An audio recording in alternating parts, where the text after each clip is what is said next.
Good morning, student. Today we are going to discuss about abnormal colligative property. इससे पहले हम लोग colligative property में नॉर्मल कोलिगेटिव प्रॉपर्टी हम लोग डिस्कस कर चुके हैं. There are 4 type of colligative property. Since we know that colligative property depend upon the number of solute particle in solution. हम लोग जानते हैं कि कोलिगेटिव प्रॉपर्टी हमारी सॉल्यूट के पार्टिकल पर डिपेंड करती है सॉल्यूशन में. Colligative property is directly proportional to, इसको हम लिख सकते हैं कोलिगेटिव प्रॉपर्टी. कौन सी colligative property? Normal colligative property is directly proportional to number of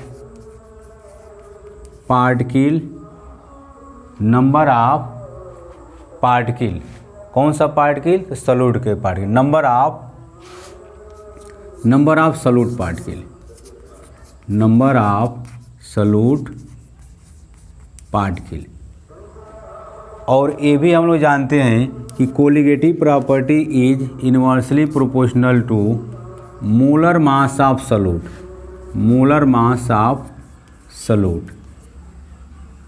colligative property directly proportional to number of solute particle present in solution and colligative property inversely proportional to molar mass of solute particle.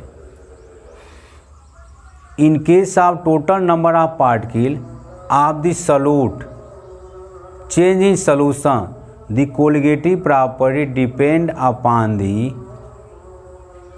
particle of dissociate या associate.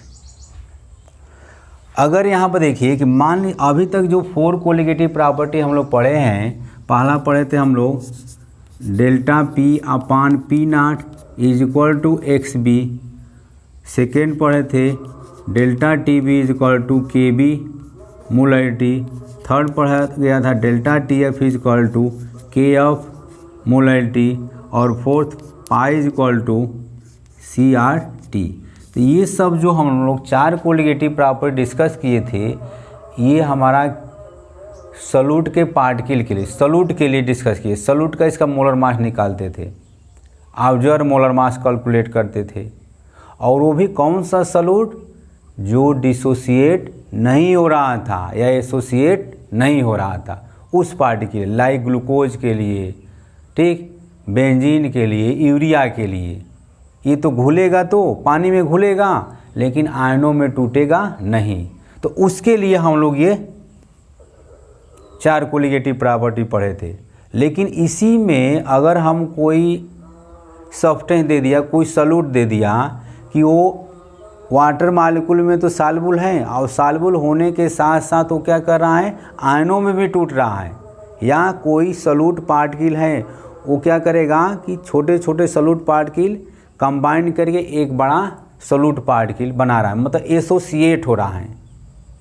तो colligative property हमारी depend करती है number of particle after dissociation या association के case में. Colligative property in solution in 2 way depend. कौन कौन? बाय डिसोसिएशन और एसोसिएशन. तो डिसोसिएशन और एसोसिएशन जब वर्ड आ जाएगा तो हमारा बन जाएगा क्या? Abnormal colligative property. तो डिसोसिएशन और एसोसिएशन पहले हम लोग को समझना है कि डिसोसिएशन क्या है और एसोसिएशन क्या है, तब हम लोग एबनॉर्मल कोलिगेटिव प्रॉपर्टी पर फोकस करेंगे. बाय डिसोसिएशन या इसी को हम लोग आयोनाइजेशन बोलते हैं. और एक साइड हम लिख दें बाय एसोसिएशन. एसोसिएशन का मतलब जुड़ना और डिसोसिएशन का मतलब टूटना, ठीक. अगर इसमें कोई सब्सटेंस हमारा, when substance is electrolyte, when substance is electrolyte, dissociation case में हमारा सब्सटेंस क्या रहेगा, इलेक्ट्रोलाइट रहेगा।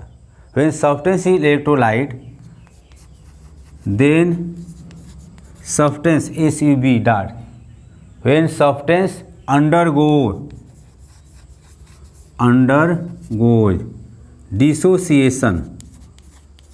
डिसोसिएशन या आयोनाइजेशन। इस केस में हमारा क्या है, when substance is non electrolyte, when substance is non electrolyte. यहाँ पर देखिए नॉन इलेक्ट्रोलाइट का मतलब क्या है, सब्सटेंस तो वाटर में घुलेगा लेकिन आयनों में टूटेगा नहीं। और यहाँ पर क्या है, सब्सटेंस तो वाटर में घुलेगा और वाटर में घुलने के साथ साथ आयनों में भी टूट जाएगा।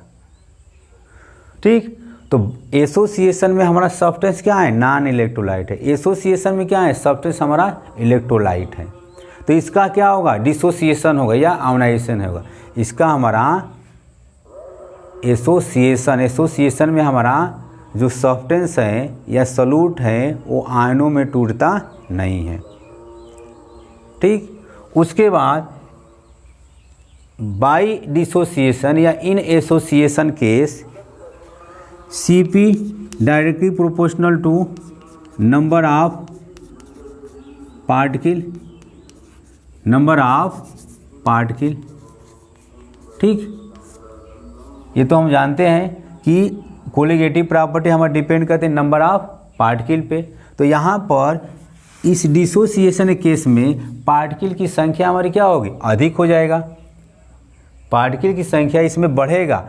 एसोसिएशन केस में पार्टिकल की संख्या हमारी कम हो जाएगी। एसोसिएट, ठीक, एसोसिएट का मतलब कई मालिक्यूल हैं वो मिल करके एक बड़ा मालिक्यूल बना रहा है, तो हमारा नंबर ऑफ आयनों में टूटेगा नहीं, ये नंबर ऑफ आयनों में टूटेगा। तो नंबर ऑफ आयनों में टूटेगा तो in dissociation colligative property is increases और in association colligative property is decreases. ठीक, in dissociation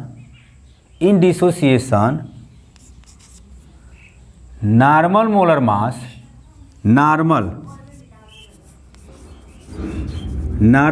mass is greater than observe molar mass. In association observe molar mass is greater than normal molar mass. M का मतलब molar mass, OBS observe molar mass, ये normal molar मास। यहाँ पर क्या है, normal molar मास अधिक है किस केस में, डिसोसिएशन के केस में, क्योंकि यहाँ पर नॉर्मल मोलर मास हमारा अधिक हो जा रहा है। क्यों अधिक होगा, क्योंकि इसमें हमारा 1/2 फैक्टर इंट्रोड्यूस हो रहा है। 1/2 फैक्टर की वैल्यू यहाँ पर अधिक हो जाएगा, यहाँ पर 1/2 फैक्टर की वैल्यू कम रहेगा। जब कम रहेगा तो नॉर्मल मोलर मास हमारा एसोसिएशन केस में वैल्यू कम आएगी। इन डिसोसिएशन या ionisation generally takes place in polar molecule. Dissociation case में हम पोलर मॉलिक्यूल को कंसीडर करते हैं, एसोसिएशन केस में हम लोग नॉन पोलर या नॉन एक्वस सब्सटेंस को हम लोग कंसीडर करते हैं। In association generally takes place non aqueous, non polar, non aqueous and non polar medium.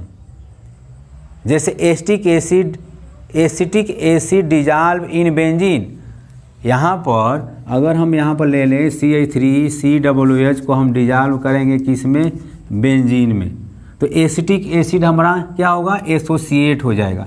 CH3C OH, उसके बाद CH3COH और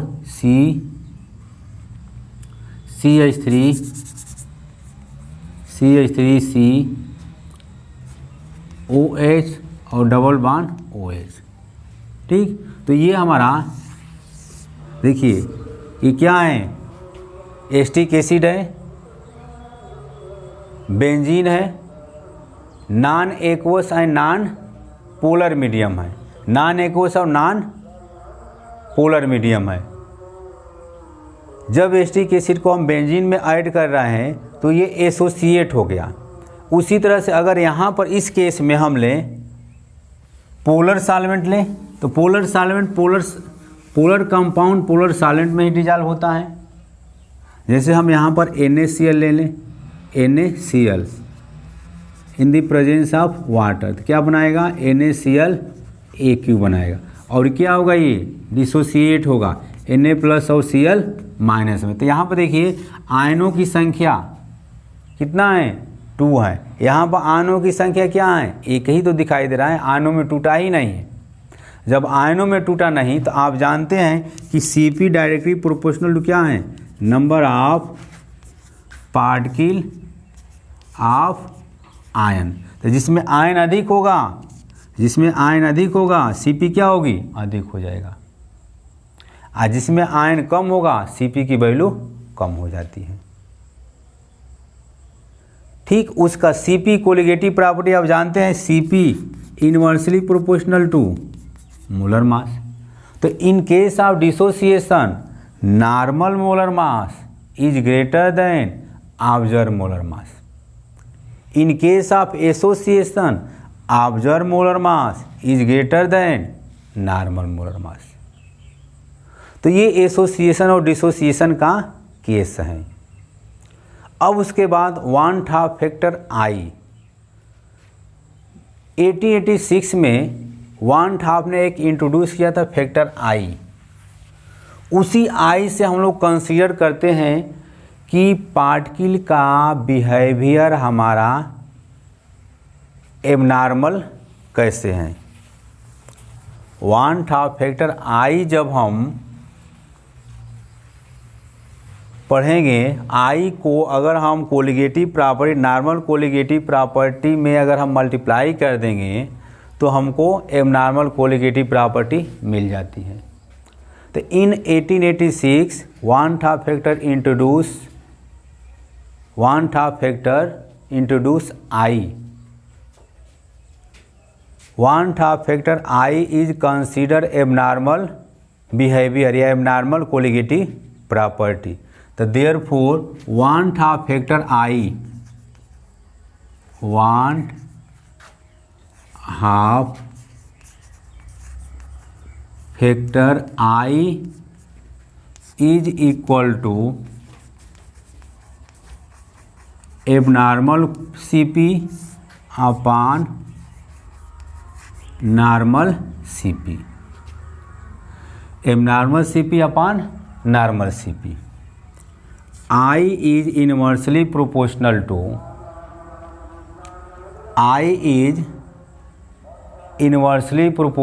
to observed molar mass and I is inversely proportional to normal molar mass। Equation 1 हो गया, equation 2 हो गया। Equation 1 upon equation 2। तो therefore I is equal to normal molar mass upon observe molar mass. ये आपको one Hoff factor का formula मिला। ठीक, और colligative property I is equal to, ये भी आप लिख सकते हैं, I इज इक्वल टू, अभी लिखे I is equal to normal abnormal Cp upon normal Cp। तो I is equal to pi observe upon pi normal, यह ऑस्मोटिक प्रेशर का है। उसी तरह से is equal to delta TB observe upon delta TB normal is equal to delta TF observe upon delta TF normal. ठीक, these are colligative property, observe colligative property, abnormal colligative property या observe colligative property upon normal colligative property. ठीक, तो ये observe colligative property upon normal colligative property. ठीक, उसी तरह से इसका उल्टा हो जाएगा 1/2 factor I is equal to normal molar mass upon observe molar mass, since we know that colligative property inversely proportional to molar mass. अब उसके बाद एबनॉर्मल कोलिगेटिव प्रॉपर्टी क्या है, जो भी हम कोलिगेटिव प्रॉपर्टी पढ़े हैं उसमें 1/2 फैक्टर से मल्टीप्लाई कर देंगे तो एबनॉर्मल कोलिगेटिव प्रॉपर्टी मिल जाती है। अगले लेक्चर में हम लोग पढ़ेंगे, इस पे न्यूमेरिकल भी करेंगे और डिग्री ऑफ डिसोसिएशन क्या है, डिग्री ऑफ हार्मोनाइजेशन क्या है, डिग्री ऑफ डिसोसिएशन और 1/2 फैक्टर में रिलेशन क्या है इन केस ऑफ एसोसिएशन और इन case of dissociation, relation between alpha and I. Alpha क्या है, डिग्री ऑफ डिसोसिएशन या एसोसिएशन। तो आई और अल्फा में हम लोग रिलेशन प्राप्त करेंगे। Thank you.